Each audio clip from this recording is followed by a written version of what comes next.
this is an iHeart podcast. Guaranteed human.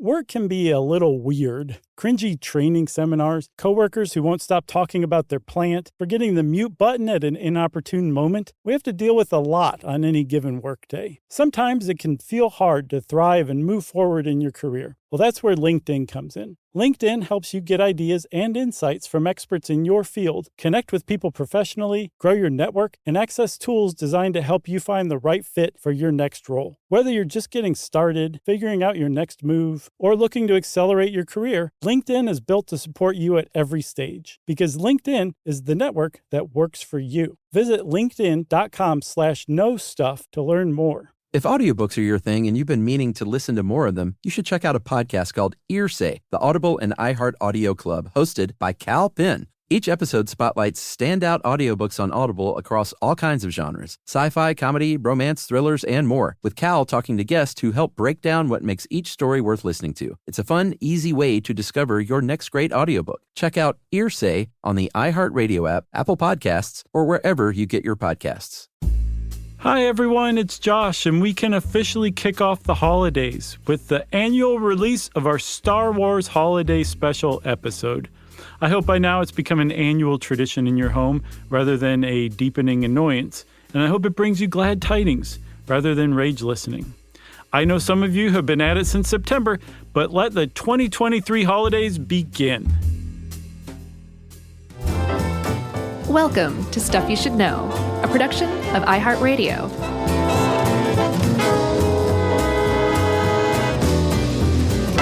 Hey, and welcome to the podcast. I'm Josh Clark with Charles W. Chuckers Bryant and Jerry Jerome Rowland. The Wookiee mother. Yeah, Mala. That was the Wookiee wife. Oh, and mother. Yeah, Sure. Chewbacca's mom is not with them any longer. Yeah. She left. Yeah. She was not about to appear in that. She went out the window. Mm-hmm. I'm excited about this, I have to say. We should say Happy Star Wars Day. Yeah, today is December 17th. I have my opening night tickets. Do you really? Sure. Wow. You don't?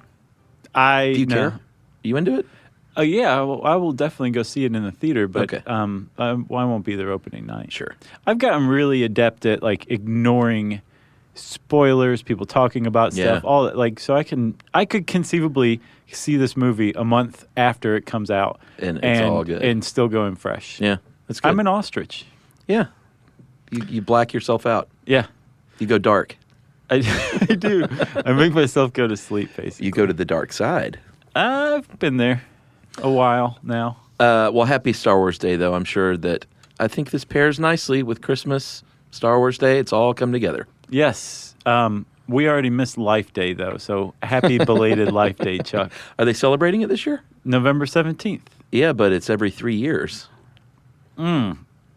Arcane. Yeah. Man, So nice weird. job. Okay, so it's every 3 years. Started in 1978. Let's do the math, shall we? Quick math break. I believe that 2014 was the last Life Day. Man, we just missed it. And then again in 2017. Okay, so 2017, we'll celebrate Life Day. We'll put on our red robes, Uh-huh. our ultra-long, straight, ironed wigs, Sure. and we'll celebrate Life Day the way it was meant to Yes. be. And if you have no idea what we're talking about, we are talking about Life Day, which is a celebration that Wookiees in the Star Wars universe have every 3 years. Yeah, it's like their Christmas. Yeah, they Or celebrate their Hanukkah, or their Kwanzaa, or their Tet. Supposedly, it's sort of like Earth Day, too. They celebrate the diversity of their ecosystem and also remembrance of the dead. And they also give gifts. They're like the Finns, basically. Yeah, it's a very interesting part of the Star Wars canon. It is, and it's almost entirely made up, dashed off, you could possibly say, by George Lucas in the 70s. Yeah.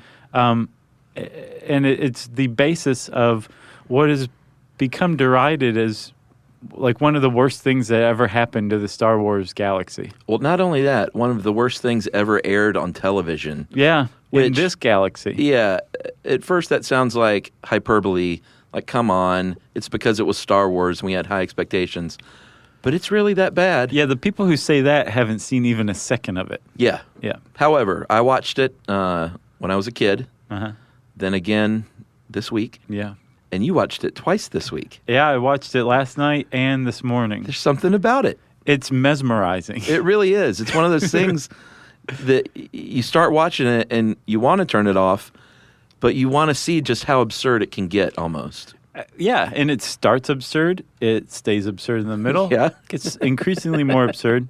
It gets a little less absurd, finishes super absurd. Yeah, it's just a train wreck in every single sense of the word, top to bottom. It's extraordinarily difficult to overstate how bad this is. Yeah. And some people, in researching this, you read about it, you read descriptions of these things, and it just can't possibly be gotten across until you see it. So, luckily, as we will see, you can go onto YouTube and watch it. And you may even enjoy this episode more if you pause, go spend 2 hours watching this thing, and then come back and laugh along with us. Yeah, there's a great, over the years there have been many segments of it on YouTube from badly dubbed VHS tapes. Yeah. But there's one really pretty good version of it in full, brought to you by WHIO, Dayton, Ohio, Channel 7. Woo, Ohio. Because that flashes up on the screen periodically. Yeah.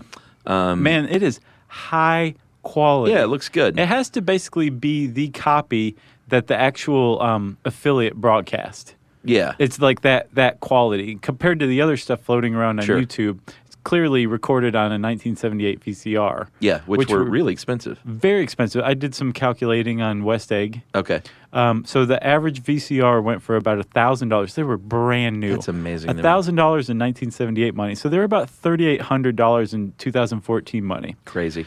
Luckily, there were some rich people out there recording this stuff, and the wealthy have saved us all again. Yes. Yet again, as they always do. Yes. We need to shout out some articles that we use for this. There's a great article in Vanity Fair called "The Han Solo Comedy Hour!" ! Yes. By Frank DiGiacomo. And then there's the Star Wars Holiday Special was the worst thing on television ever, by someone we kind of know, Alex Pasternak of from Motherboard. Yeah, which is not Wired, it's Vice. Vice.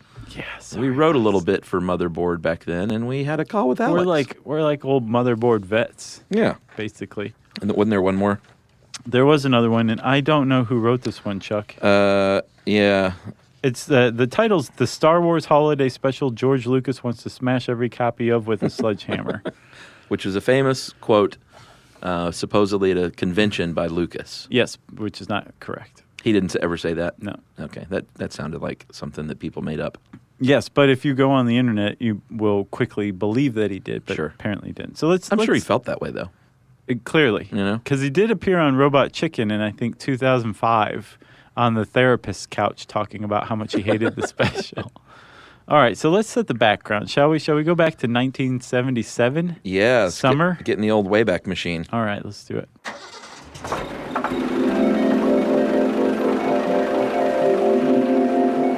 All right, here we are. There's Wooderson. Yeah, I'm just a little 6-year-old excited about Star Wars. I am, I've just turned 1. Yeah, so you don't know what's up yet. Please forgive me if I urinate myself. No problem. Okay. So what has happened is Star Wars has become a huge, huge hit, seemingly out of nowhere. Yeah. Establishing George Lucas as one of the brilliant young minds in filmmaking. Even though it wasn't his first movie, it was his first huge, huge breakout hit. Oh, yeah, for sure. Yeah. Talk about a breakout hit. Like, no one had ever seen anything like it before. No. 2001 had come out in the late 60s. Yeah. But it wasn't... Different kind of movie. It still isn't accessible to all audiences, It's pretty cerebral film. Yeah, it's not an adventure movie. This was, like Star Wars. This is like basically swashbuckling on the screen, but, in a galaxy far, far away. Star Wars just changed everything, and it came on just like a hammer. Yeah. This is A New Hope, by the way. Yes. And I know we're going to get stuff wrong, nerds, so yes. Just go ahead and get your little fingers ready to email us. Like, if it wasn't driven home that I'm not a nerd by the fact that I don't have opening night tickets or any tickets yet, give me a break. Okay. And by proxy, Chuck, too, okay? Yes, thank you. So it's hard to state how great Star Wars was in everyone's mind. Yeah. Right? Bill Murray came out with that lounge singer Star Wars thing. Yeah, it was everywhere. And if you just listen to the lyrics of it, it's just Bill Murray singing about how much Star Wars is awesome. Yeah. Right? Yeah. So by the following year, George Lucas he wanted to figure out a way to keep audiences just engaged with the whole Star Wars franchise that he was just starting to build. But he knew that Empire Strikes Back was a couple more years out. Sure. So I think he was approached by some TV executives who said, have you considered doing some sort of TV special? They're all the rage right now. We have a graphic that's really awesome that we set aside just for TV specials here at CBS. Why don't you let's get together and do a Star Wars special. That's right. Producers Gary Smith and Dwight Hemion were working over at CBS, and they said this is a great way to keep the spirit alive while you're making your other movie. Mm-hmm. Maybe move some more toys. Yeah, which George Lucas got a cut of all the toys. Sure. So sure. It was right before Thanksgiving, and he said there'd be a lot of people watching TV pre-holiday season, or I guess in the holiday season. Well, the weekend before Thanksgiving, it's like everybody's shopping, sitting around with family, like waiting to actually do stuff. That's right. It's the perfect time to broadcast something on TV. So Lucas says, all right, let's do this. I don't have a ton of time, but how about this? I'll get a story together, and then you can go hire a whiz-bang team of veteran writers and producers and directors. Whatever genre you think is appropriate. Yeah. And those are the words that will haunt George Lucas to his grave. Yeah, so Lucas said, here's my idea. I want it to be based on Wookiees, and I want it to take place on their home planet of Kashyyyk, or Wookiee Planet C. Is that how you say it, Kashyyyk? That's how it's pronounced in the episode, the holiday special, but it's also pronounced different ways other times. I would have pronounced it Kashyyyk. Go spell it. Kashyyyk. Yeah. Which, I mean, I guess that sounds like Chewbacca's planet. Sure. Also called G5623, Wookiee Planet C, or Edion, is a mid-rim planet. Right. So the whole reason, apparently, that George Lucas was interested in featuring the Wookiees was it is what we in show business call low-hanging fruit. The reason why it was low-hanging fruit was because they had just established the different scenes that would make the cut for Empire Strikes Back. Yeah. And how did you pronounce it again? Kashyyyk. Kashyyyk had not made the cut.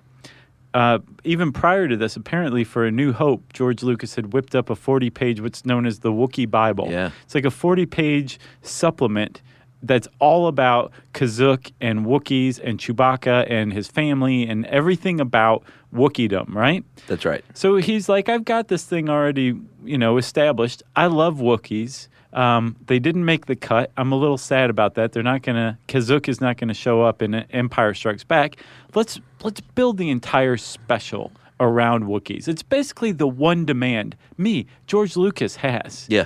That's it. I'll be totally hands off from this point on. Which he kind of was. He totally was, Yeah. and it was actually this experience that apparently taught him to be the very hands-on person that he is famous for being. It came out of this Christmas special. Absolutely. He was burned and He was had an iron grip after that on everything. So here's some of the folks behind it. Bruce Vilanch, famous TV writer. You've probably seen him on Hollywood Squares. Wasn't he suspected of being Thomas Pynchon for a while? Oh, I don't know. Or was Thomas Pynchon on Hollywood Squares? I have no idea. I may be confabulating some stuff, confounding. Yeah. There's some con of some sort going on. Sounds like it. Yeah. So Vilanch was hired as a writer. A guy named Lenny Rips was hired as a writer. Who has some great quotes in that Vanity Fair article. He does. His first quote was, "We were really excited because this is Star Wars. How could it lose?" Yeah.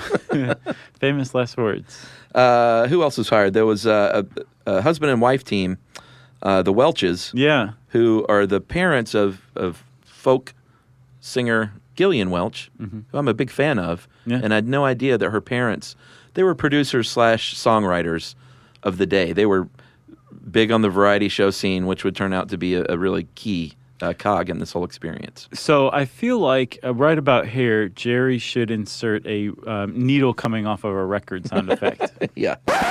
Okay, thanks, Jerry. So Chuck, You just said singer-songwriters. Yeah. What would that have to do with Star Wars? Yeah. Well, actually, in this Star Wars holiday special, for those of you who hadn't seen it, there are musical numbers. They decided from the outset that there should be musical numbers. And the reason that they decided that there should be musical numbers is because the people who sold George Lucas, and at the time it was the Star Wars Corporation was what it was called. Yeah. On the idea of doing this TV special was that everyone would love a variety show. Yeah, it was the 70s. Great idea. Let's do a variety show. The problem was this. Apparently, George Lucas didn't watch enough TV. Yeah. And he also overly trusted people who talked to him. Sure. Because by 1978, yes, variety shows had dominated television for over 10 years. But it had come to an end. It was getting stale. Yeah, we're talking Carol Burnett show, one of my favorites. Had just been canceled after 11 seasons. Yep. That's a big red flag. Sonny and Cher had just had its last season. Yeah. I mean, what else? Like Hee Haw was still going on. Probably. They didn't know when to I quit. think Hee Haw's still on. Is it? Solid Gold had yet to come on and take up the mantle. That wasn't a variety show. Well, there was a little bit. There was talking in between the songs. Yeah, remember the Mandrell sisters show? I never watched that one. What Yeah. was with that country chic thing that happened? It was a big deal in the You know? 70s. It's kind of happening again, I think. Oh, because of that dude. The guy who won all the CMA awards. I don't know. He's like, he came along and he's like actually country. His dad's like a coal miner for real from Kentucky. I think I know who you mean. Chris what's something, his face? yeah. Yeah, And he is good. He's come along and been like, what are you guys doing? Well, there's a revival in like good country music again. That's great. Like in the tradition of Merle Haggard and Johnny Cash. And I guess that's probably where the country chic came from because there was actually good country going on. Yeah, Johnny Cash had a variety show. Did he really? Oh, yeah. I knew they did like a Sunday singing thing, like out in Virginia. Yeah, he had his own variety show. It was actually pretty good. There were some like really great performances. Do you know how many nerds are like, get back to Star Wars? I know. I'm so sorry. All right. So the variety show is dying, sort of. And so they figure what a great time to take the biggest movie property on the planet and wedge it into the variety show milieu. I don't know if wedge is the right word. I think maybe nestle it in there. Yeah. And then start hitting it with the blunt edge of an axe until it mashes into that crevice. You know? That's right. Because this is the time when Fantasy Island had just started. Mork and Mindy was about to change things. Charlie's Angels was getting huge. Basically, television as we knew it from 1980 to whenever the real world came along. Yeah. Just escapist television is what they called it, was starting, and it was the hip new thing. So basically, if they had turned Han Solo and Princess Leia and Luke Skywalker into maybe, sexy detectives, it might have gone over even better. But they went the other way. They decided to latch on to this extraordinarily stale genre of television, and they hired the best in the business. Yeah. Like there was a quote from I think Lenny Rips who was saying like we had literally a dream team, a variety show dream team, and everybody was good, but there were probably no bad welders on the Titanic either. That was a great quote. Yeah. The guy they hired to direct it initially was a dude named David Akomba, and he had made his name for Welcome to the Fillmore East. It was a concert documentary with Van Morrison and the Byrds in 1971, and he actually was at USC Film School the same time as Lucas, even though they didn't know each other. And he only ended up directing about 3 segments of the thing. Before he quit. Yep, before he walked off. Some say he was actually let go. But we'll get to him in a minute and who replaced him. Okay. As we get along down this gross road. Well, let's take a little break because I'm overly excited. All right. Okay.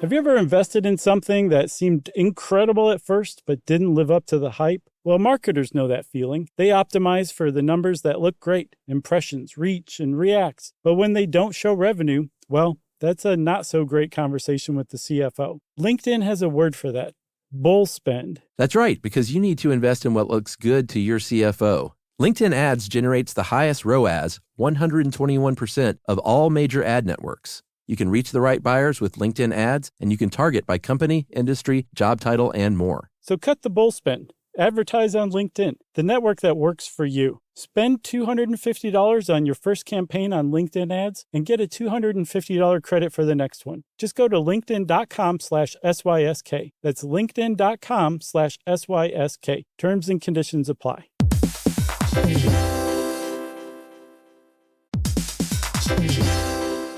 Hey everybody, we're here to talk to you about Wayfair, who believes that spaces should be functional, they should be comfortable, they should be well-designed, and they can be well-designed by you with their help. Your updated space should feel more comfortable, inviting, and practical for everyday use. And we're talking about outdoor seating. We're talking about grills. We're talking about major appliances. If you need storage solutions, Wayfair can help you out. Patio lighting, rugs, decor. It is your one-stop shop for home. Yeah, I mean, it's getting nice out, so it's time to think about living outdoors for the next few months. And Wayfair knows that outdoor furniture, it's heavy, it's intimidating to assemble. So Wayfair has stepped in and said, we're going to handle the hard part so you don't have to. That's right. You can shop Wayfair Verified, your shortcut to the good stuff. And that means their team of product specialists are going to vet everything by hand using a 10-point inspection, testing things like, quality materials, functionality, and features, and even how long it takes to build that piece of furniture. And the overall experience save time, reduce hassle, and improved convenience. Patio season is here, and these deals won't last. So head to wayfair.com right now to get your outdoor space ready for way less. That's WAYFAIR.com. Wayfair, every style, every home.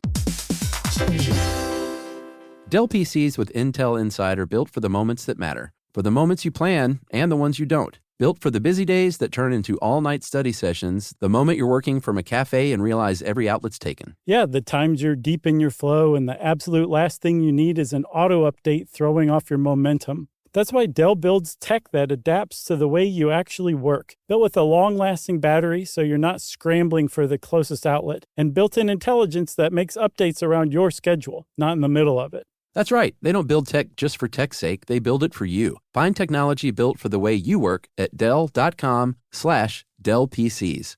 Built for you.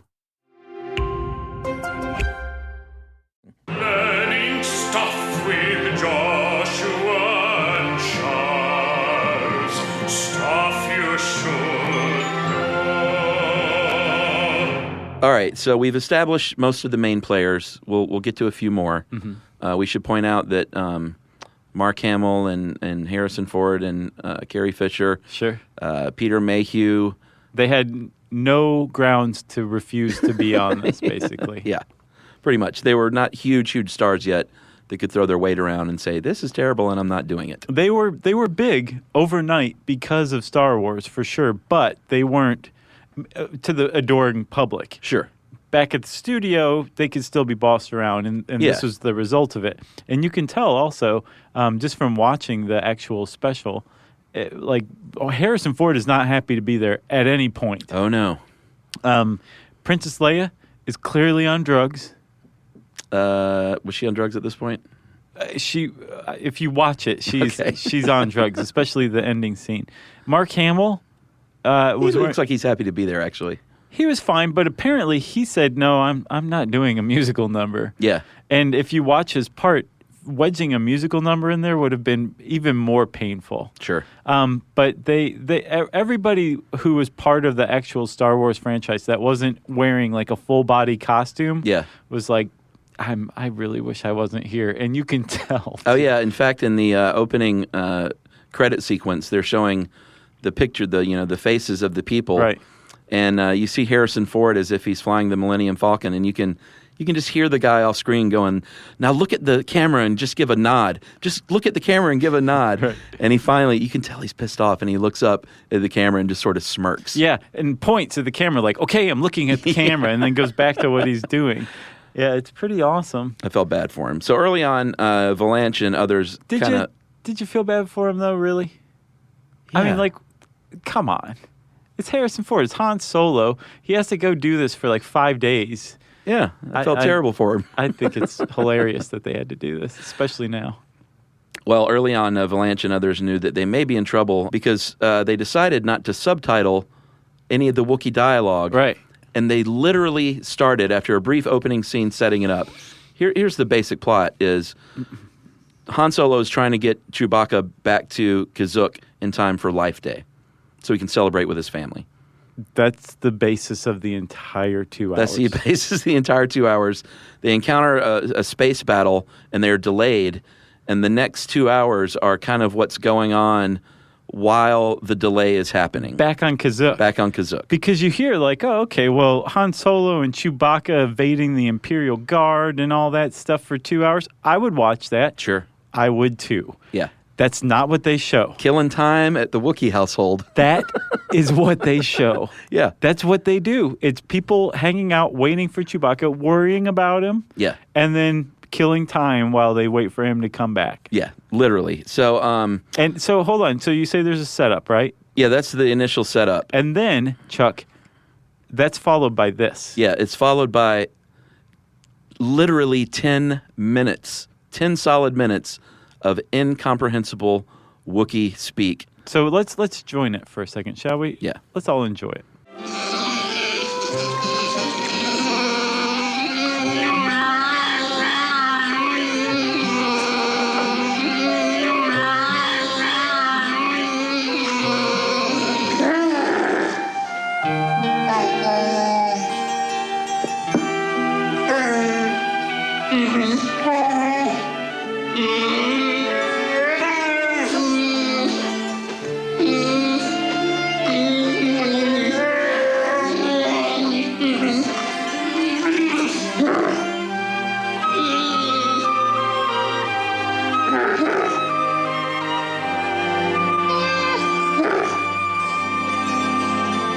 And again, you said 10 minutes, and you're not exaggerating. You're not being hyperbolic. Yeah. You can time it. It's 10 minutes of Wookiees talking to each other with no subtitles. Fortunately, I couldn't follow it at first. I didn't even know who it was. I thought it might have been Chewbacca's mom and dad. Oh yeah, that's and little brother. Sure. And I don't find out until later when Mark Hamill shows up via Skype call. Yeah. And says he really explains everything that had just happened. Like, you're Chewbacca's father, right? Itchy. You're Chewbacca's son, Lumpy. Yeah. And you are Chewbacca's wife. Oh, Mala. Yeah, thank you. So before everybody starts like freaking out, we know that that's actually their nicknames. Their real names are, his father is Atichik Cook. It's really hard to pronounce. Mulatto Buck is his wife, and his son is Lumpo Warump. But as named by Lucas. But Lucas also named him Lumpy, Itchy, and Mala. Yeah. So they're all back there wringing their hands, trying to figure out ways to pass the time until they get word from Chewbacca that he's made it to, what is it, Kashyyyk? Kashyyyk. Did you say ketchup? Ketchup. Or catsup if you're fancy. Yeah. But Chewbacca is having trouble getting back to Kashyyyk because there's because there's a blockade by the Empire. Yes. And they're looking for rebels, specifically Chewbacca, who I didn't realize this. He's the most famous Wookiee of all. Did you know that? Yeah, of course. I didn't know that. Well, I mean, he's the only one that really appears in the movies. Or, well, I mean, yeah, to that but degree. We're seeing, like, these people's view of the universe. What about back on Kashyyyk? Yeah, he might have just been a fly-by-night Wookiee. Right. Yeah, but not the case. Very famous Wookiee. Yeah, and he really loved to, soak in his fame. All right, so he realizes there's a problem, Valanche. He goes to Lucas and is like, I don't know, man. This is your world, but it may not be the strongest thing to do to set this in Wookiee land and have all this incomprehensible dialogue. And he says he was met with a glacial stare. Well, and then, he put it a little differently than that. Well, he said glacial stare. He did. The glacial stare that he got was for this quote. He said, these people just talk in what sounds like fat people having an orgasm. Yeah. He goes, if you want, you can set up a tape recorder in my bedroom and I'll do all of the Foleying it for it. Yeah, he's a large guy. He is. So that's what got the glacial stare. But Valanche later said that from this, there was one development meeting that Lucas attended, and it was, here's the Wookiee Bible. Tell me what you got. And Valanche said he and the other writers and producers and director were just kind of throwing ideas, and George Lucas would either say, like, no, that doesn't work, give him a glacial stare, or say, yes, that's exactly it. Yes, let's make this a variety show. Yeah, and there was a little bit of background there. The Cantina players in the band had appeared on other variety shows at that point. Yeah. And I think it went over fairly well just as a short segment on like the Richard Pryor variety show or Donnie Marie. Yeah. Man, there were a lot of variety shows. But that's what I'm saying. That was television. That's what you did. Like the Brady's,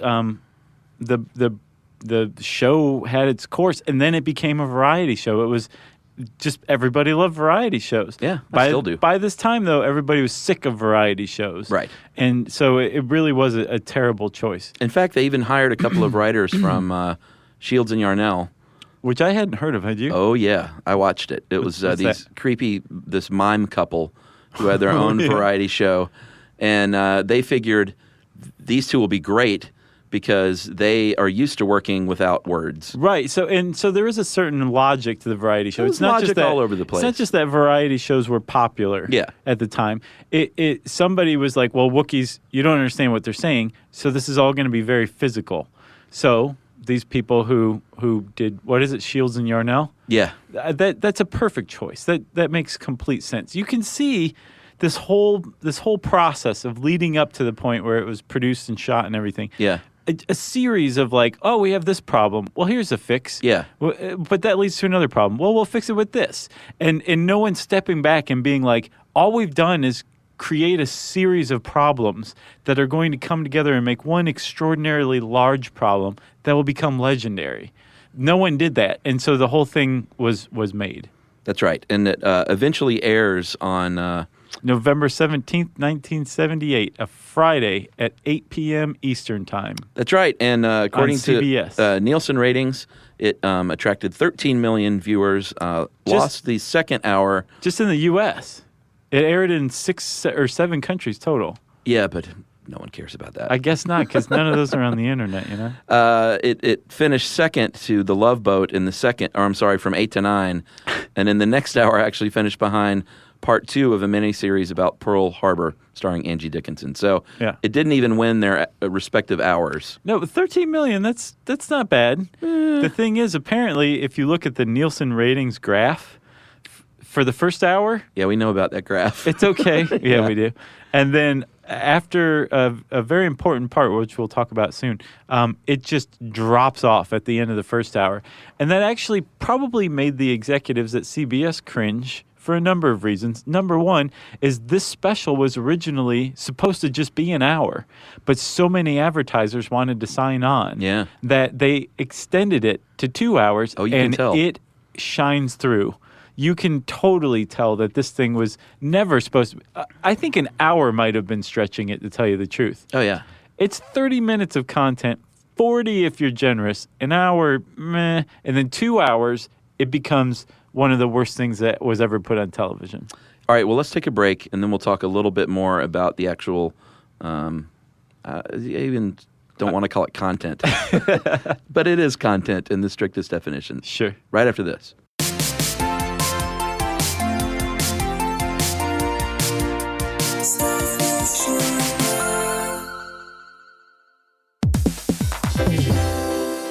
Have you ever invested in something that seemed incredible at first but didn't live up to the hype? Well, marketers know that feeling. They optimize for the numbers that look great, impressions, reach, and reacts. But when they don't show revenue, well, that's a not so great conversation with the CFO. LinkedIn has a word for that: bull spend. That's right, because you need to invest in what looks good to your CFO. LinkedIn Ads generates the highest ROAS, 121% of all major ad networks. You can reach the right buyers with LinkedIn Ads, and you can target by company, industry, job title, and more. So cut the bull spend. Advertise on LinkedIn, the network that works for you. Spend $250 on your first campaign on LinkedIn Ads and get a $250 credit for the next one. Just go to linkedin.com/SYSK. That's linkedin.com/SYSK. Terms and conditions apply.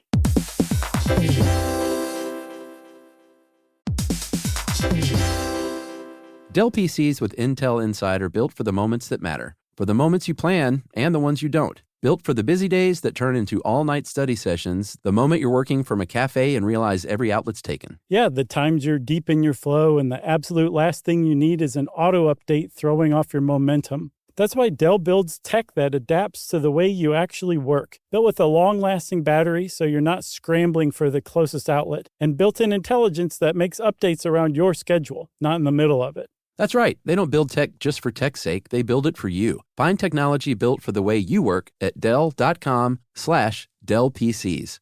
Built for you. Everyone knows winter is the real mess maker. You don't need WeatherTech floor liners for summer unless you hit the beach and half the beach ends up back in your car, or the campsite dirt ends up in your trunk. Then you'd want a cargo liner, or a road trip goes sideways, lemonade spills, ketchup goes rogue, ice cream drips. Yeah, you'd be pretty happy about those WeatherTech seat protectors. So just to be clear, as the mud you're inevitably going to step in this summer, you don't need WeatherTech unless you plan on doing summer. Visit WeatherTech.com today. Learning stuff with Joshua and Charles. Stuff you should know. All right, so the show itself, we've given you the main plot line, which again is that Chewie is trying to get back to his home planet to celebrate Life Day with his family. Right. That's it. And again, we almost barely see Chewie. Yeah. The rest is his family on Kazook. waiting for him to come back for Life Day. Yeah, so some of the various things they did, there were guest stars. There was Harvey Korman from The Carol Burnett Show. Okay. One of my all-time favorites. Him or Carol Burnett show? Both. He's great. Yeah. He actually, if you watch what he's doing, you're like, this He's guy's trying. a comedy genius for sure. Apparently he too was like the only one on set that was bringing levity. He was joking around and kind of kept spirits up. Good for him. That's what I say. And he had three R.I.P. different parts. Yeah, he played, well, I don't even know the names actually. We could look them up. But he played a Julia Child-like cook. There's an actual cooking segment. A long one. A very long cooking segment where Chewbacca's wife makes bantha stew. To kill some time. Because they're just waiting. On her planet and in our living room. Yeah, so Harvey Korman is in drag as a four-armed Julia Child-like TV chef. Right. I think it's Gourmanda is her name. Gourmanda, that makes total sense. Yeah. He also plays, there's this one weird bit where Chewbacca's son tries to figure out a way to trick the stormtroopers. The Empire had come and kind of, because of the blockade, raided the house and other properties. Mm-hmm. So he tries to trick them by, I think, rigging a comlink to speak in a different voice. So he has to watch the instruction manual. He watches an instruction video. Which was Harvey Keitel as a robot. It would have been wonderful to have been Harvey Keitel. Oh, what did I say? Harvey Keitel? Harvey Korman. Oh, man. Yeah. Harvey Keitel murders someone in the middle of the instruction That would have been great. video. Harvey Korman. And then the final role he had was as a bar patron in the cantina that drinks. He has a hole in the top of his head like a volcano where he pours his drinks in. That's how he drinks. And he loves B. Arthur. Did we mention B. Arthur was in it? B. Arthur is not only in it, Chuck, she sings a song. She does. She is the, unbeknownst to everyone, she manages or maybe owns the cantina. She's the owner. Yeah. What's the Maz Def Cantina? No, Mos Def is a rapper. Oh, yeah. I think you mean Mos Eisley? Yes, that cantina. She's the owner. B. Arthur is the owner. B. Arthur of the Golden Girls, but in this case, B. Arthur of Maude, because as one of the people who wrote one of the articles we based this on points out, she's just basically playing Maude as the owner of the cantina. Yeah, and her song comes because they basically say there's a lockdown, so you got to call last call at your bar. So she calls last call by singing a song to everyone. Right, and again, we can't possibly have the script lead anywhere else but Chewbacca's house while his family waits for it. So all this takes place as part of a public service announcement, basically, broadcast by the Empire about how immoral life on Tatooine is. So let's go see what's going on in the Maz Eisley Cantina as it's being shut down for curfew. Yeah. All right, this is incomprehensible, but it goes on. So they're in it. There's also Art Carney. Yes. Of the Honeymooners probably fame. the star of the whole thing, really. He has the most lines, I would say. The most comprehensible line. Right. Yeah. So he plays a traitor, a human traitor, that is recently been with Han Solo and Chewie and actually gets to Kashyyyk and says, they're on the way, it's all good. Yeah, a trader, not traitor. Yeah, a trader is in trades humans for, money. No, he sells goods. Yeah, a trader. He doesn't trade humans. Yeah, he's in the human trade. No, he isn't really. Yeah. He trades humans, like he sells humans? I looked it up in Star Wars Encyclopedia. It said that he was in the human trade. So in this Christmas special, Yeah. apparently they sanitized his background because he's basically just selling like gadgets and novelties and stuff like that to the Wookiees and the Empire who were occupying the area. Yes. He comes bearing gifts. Yeah, because he's a friend of Chewbacca's family. Yeah. So he comes bearing gifts. One of the gifts he gives is a sort of like a little digital insert to I guess you would call it a virtual reality Hairdryer. Like a beauty shop hairdryer. Right. He gives it to Grandpa Itchy. Grandpa Itchy sits under this hairdryer, pops in this digital cassette, and it can only be described as softcore porn. Apparently, the writers who were interviewed for this said that was totally the intent. They were trying to get what amounted to softcore porn that would pass the censors. That's right. So it's all... you can't even say it's innuendo. It's too obvious and overt for innuendo. Instead, it's just gross. It's really gross. Diane Carroll, great singer. Yes, she is. A Vegas staple, shows up and starts basically tantalizing Grandpa Itchy, who again, this is Chewbacca's elderly father, who now engages in some sort of... Well, he's watching virtual reality pornography now. And this is a pretty lengthy segment in and of itself. Well, yeah, and she literally says to him, like, now I can see you're really excited. Yeah. It's pretty rough to watch. Yeah, so then you've got another musical number. Because also, again, he shudders. Yeah. It's really strange. All right, so there's also I know it seems like we're jumping around, but it's so mind-blowing. We're not. Like, this is pretty much like blow for blow. Actually, I forgot earlier on in the special, there's one of my favorite sequences is when Grandpa Itchy goes over to Lumpy and basically sets up, remember the hologram chessboard that they played in A New Hope? Yeah. Basically kind of sets that up and says, here, just play this. He pushes the button, which is clearly a 1970s cassette recorder. And another, it's like a Cirque du Soleil acid trip gymnast routine happens in front of the kid's eyes. Yeah. And again, this all just, it's not like it shows a snippet. They show the entire segments, like 5, 6, 10 minutes long of all of these things. So you would think, okay, they've gone to this hologram well a couple of times. Why not go to it again? Well, they do. They do. To kill more time while the Imperial Guard is ransacking their house. Art Carney apparently, I guess, is trying to get one of the Imperial Guard, the leader, I think, or one of the leaders. Who looks like somebody from Spaceballs, by the way. Very much so. Yeah. And the writer of the Vanity Fair article, by the way, said, this is so incomprehensible, this special is. George Lucas didn't even have the Schwartz with him at the time. So anyway, Art Carney's distracting this Imperial leader while they're ransacking the Wookiee's house, Chewbacca's house, with a hologram. And this hologram, instead of being an acrobat or Diane Carroll or any kind of porn or anything like that, is Jefferson Starship. And they decide that they're going to play Light the Sky on Fire, which apparently is about UFOs. It's a little music video, basically. It's the predecessor to like Video Killed the Radio Star, you can tell. And again, it is the whole lengthy song. Yeah. The whole thing. So every time that somebody's like, we need to escape mentally from what's going on here in our house, let's go into the video world. It's not just, and they don't cut back and forth. No. It's, okay, here's 5 minutes of Jefferson Starship performing this song. Yeah, and even the Jefferson Starship guys were like, yeah, it was sort of a weird trip. Like, we didn't get it. but we did it. Right. They gave us some money Yeah. and some cocaine.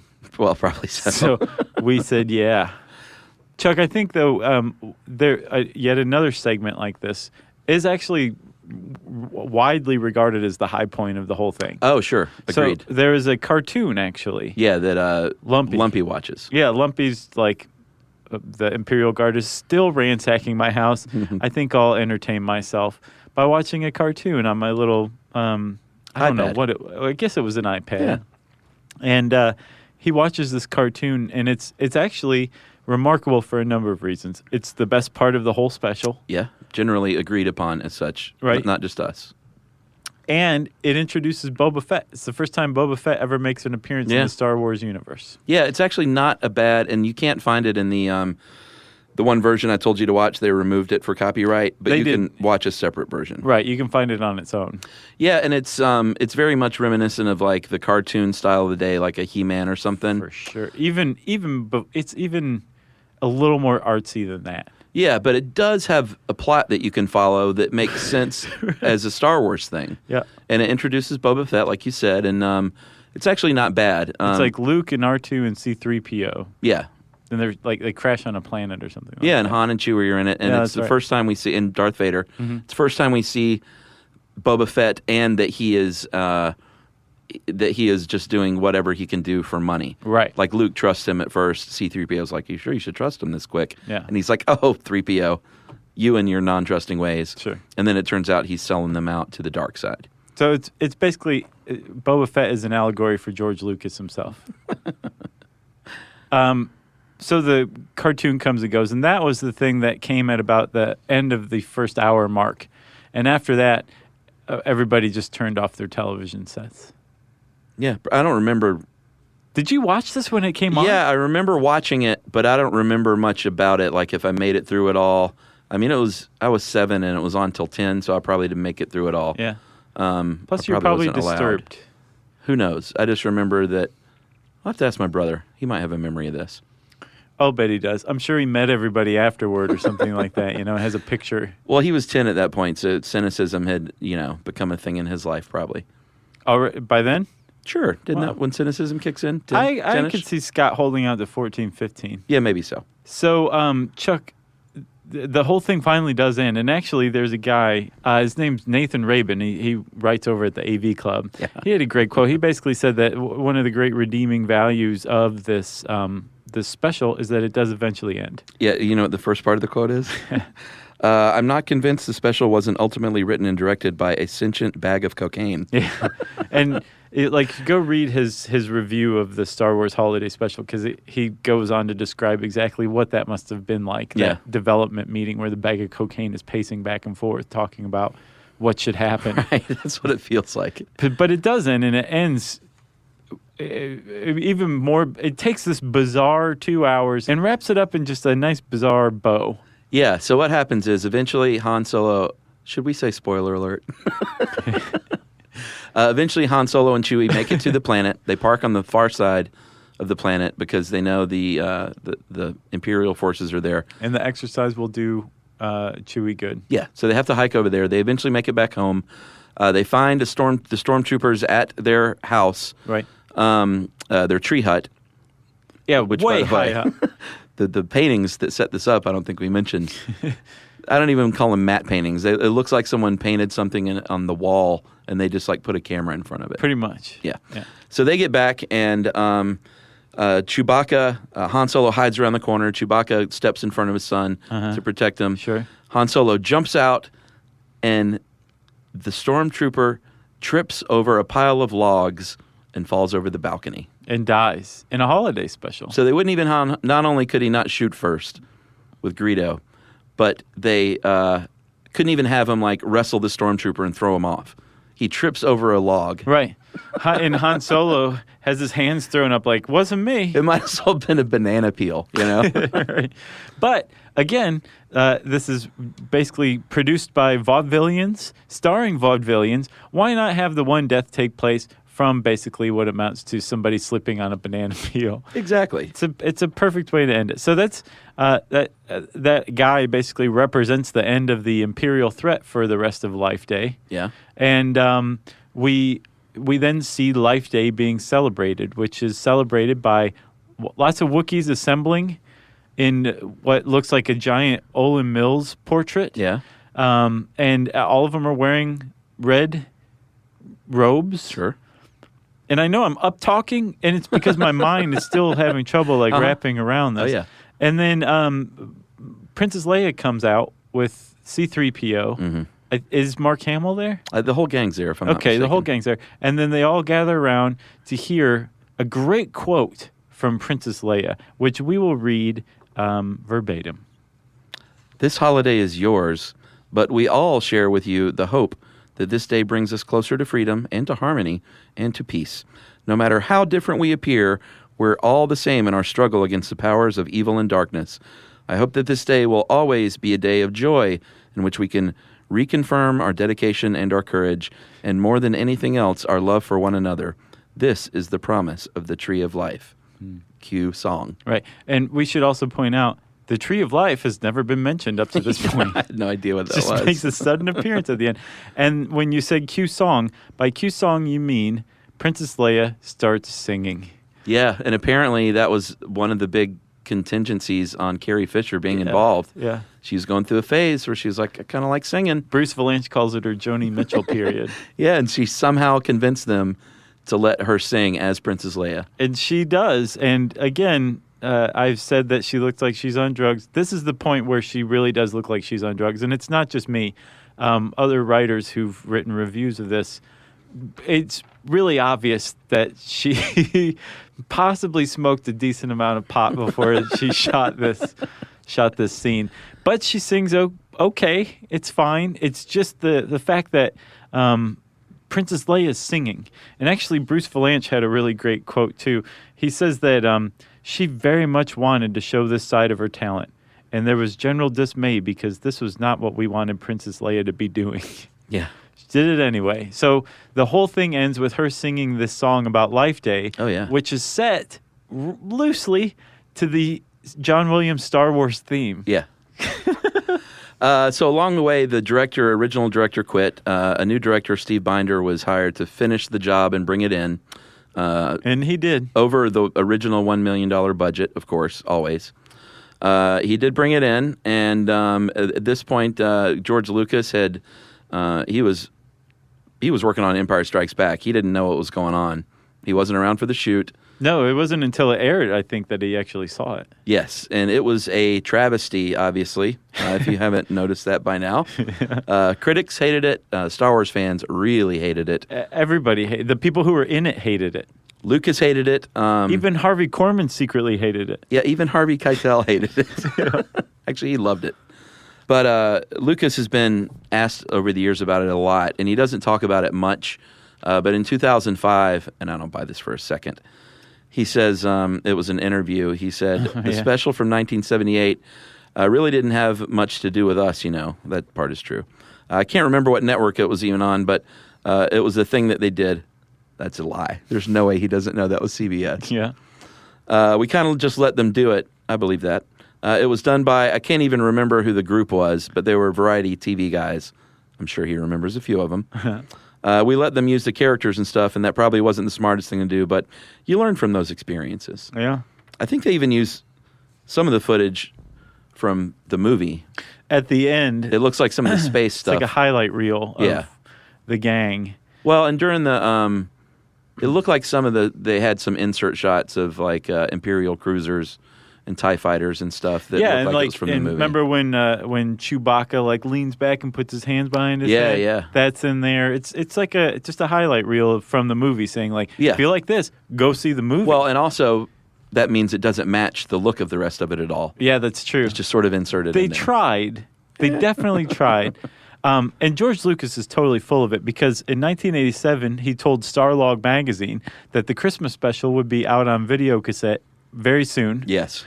And in 2007, 2 years after that quote you just read where he's like, I don't even know what you're talking about, basically, he apparently considered releasing the Christmas special as a bonus on the DVDs of the first three. Right, but did not. Didn't. And apparently Carrie Fisher told Lucas that if you want me to do DVD extras. Commentary. Yeah, commentary, then I want a clean original copy of the holiday special. Yes. So why? You go ahead. So I can play at parties when I want people to leave. It's pretty great. It is. So, and there is one of those clean copies is floating around out there. So you can watch this in its entirety. Some of it, like the cartoon, was removed due to copyright infringement and that kind of stuff. But as the case with the rest of the internet, you can just go find it elsewhere and piece it together. There's also the original ads that aired in Baltimore. Yeah. That are just fascinating. Yeah, those are always fun. GM ads, where one of the guys who's in quality control he says, did you watch it? I don't think I saw that one. He goes, we really care about these cars. And that's no jive, man. On a GM ad, and he's like dead serious. Oh, they were trying to be hip. Yeah. It's pretty good stuff. Here's my final thought on it. I love it. It does not taint my Star Wars experience or my love for the franchise. Okay. And I'm glad it is out there because it's a fun little stain that shouldn't be taken too seriously. Mm-hmm. I think it adds to it, actually, because it's campy and awful. Yeah. And I don't know, somehow that enriches the rest of it. I'm with you. You like it? Oh, yeah. I mean, I watched it twice. I wouldn't have watched it a second. I wouldn't have made it through the first time. Let me take that back. I'm a pro. Yeah. So I would have made it through the first time. I wouldn't have watched it a second time if there wasn't something about it. And I figured out, I think the thing that I like the most about it is Lumpy, Chewbacca's son, played by an actress named Patty Maloney, who frankly is hands down the best actor in the entire thing. She, like her responses and everything, is just awesome. I think my favorite parts are, there's a great Wilhelm scream. Yes, I noticed that too. When the stormtrooper trips over the log. Jerry would not have noticed it. And then there's a part where all the Wookiee dialogue you can't understand, but there's clearly one part where Itchy and Lumpy are having an exchange where Lumpy, you can make it out, goes, I love you. Yeah. Yeah, I noticed that But it's covered up, but someone was like, we have to have at least one exchange where you sort of know what they're saying. Sure. Or they were like, I think she just said, I love you. Should we have them redo it? And the director's like, no, I want to go. And Chuck, there's one other thing that I figured out from watching this. What's that? It's not readily apparent. The whole thing is made all the more odd, and that there's situation after situation after situation where we, as normal audiences, were trained to expect a laugh track, but there's not a laugh track. Yeah, I didn't notice that. Had there been a laugh track, it might have been less bizarre. Yeah. But the fact that it's missing just it agitates the mind. So it's this whole additional element that... It is weird. I never thought about that. There's just weird moments of silence all throughout it. Yeah, like when Art Carney's doing his thing. Yeah. Telling jokes. Yeah. Okay, I agree with you, Chuck. Don't take things too seriously. I think that's the great lesson in this. Yeah, and in... that's the lesson of Life Day. It is. And in 2007, Riff Tracks, the Mystery Science Theater 3000 guys, Mike Nelson, Bill Corbett, and Kevin Murphy, provided audio commentary for the full version of the special. So try and go grab that if you can as well. Oh, you can. It's on their site. Because it's great. I think it's like $8. And those guys are awesome. And they are. At least I think Corbett listens to us. So, hey, Corbett. You got anything else? No, I think we did this. There's some good stuff. Go read the Vanity Fair article, Han Solo Comedy Hour. There's a book called How Star Wars Conquered the Universe that has a very interesting chapter about this. That's where we found it asserted that George Lucas never said that he would smash this thing with a sledgehammer. Right. And there's also an entire website dedicated to it, StarWarsHolidaySpecial.com. Yeah. And if you want to know more about the Star Wars Holiday Special, we have a ton of Star Wars stuff on How Stuff Works, by the way. Yeah, we have cool sort of fun articles about the Death Star and lightsabers. Videos with Holly Fry from stuff you missed in history class. Yeah, she knows her stuff. She does. So you can just type Star Wars in the search bar at HowStuffWorks.com, and it'll bring up some cool stuff for you. Since I said search bar, it's time for listener mail.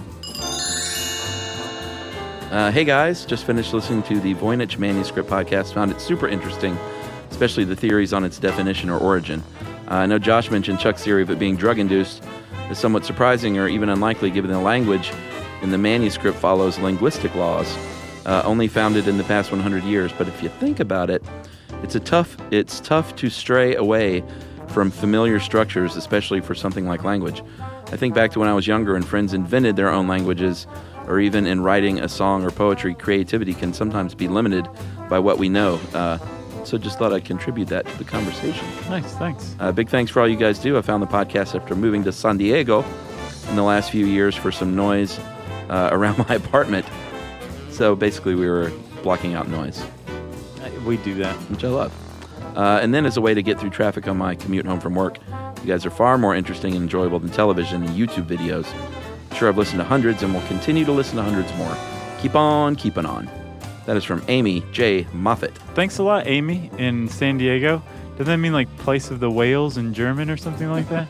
Yeah. Yeah. If you want to get in touch with us, you can tweet to us at SYSK Podcast. You can join us on Facebook.com/Stuff You Should Know. You can send us an email to stuffpodcast@howstuffworks.com. And as always, join us at our home on the web, stuffyoushouldknow.com. Stuff You Should Know is a production of iHeartRadio. For more podcasts from iHeartRadio, visit the iHeartRadio app, Apple Podcasts, or wherever you listen to your favorite shows.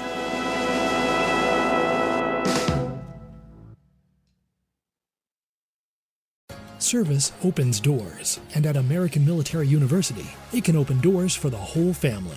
If you have a loved one who served in the military, you may qualify for reduced tuition. AMU offers flexible online programs designed to fit your schedule, so you can keep moving forward wherever life takes you. Learn more at amu.apus.edu/military. Open doors to the future for you and your family with the help of American Military University. Introducing the all-new Mazda CX-5, featuring more connection. Hey Google, where's the nearest Pilates class? Safety that has your back. More discovery on the scenic routes. More passion in the details. And more control in changing weather. The all-new Mazda CX-5. More to move every side of you. See it in 5 films at MazdaUSA.com/5sides. Google is a trademark of Google LLC. Sequences shortened and simulated. Everyone knows winter is the real mess maker. You don't need WeatherTech floor liners for summer unless you hit the beach and half the beach ends up back in your car, or the campsite dirt ends up in your trunk. Then you'd want a cargo liner, or a road trip goes sideways, lemonade spills, ketchup goes rogue, ice cream drips. Yeah, you'd be pretty happy about those WeatherTech seat protectors. So just to be clear, as the mud you're inevitably going to step in this summer, you don't need WeatherTech unless you plan on doing summer. Visit WeatherTech.com today. This is an iHeart podcast. Guaranteed human.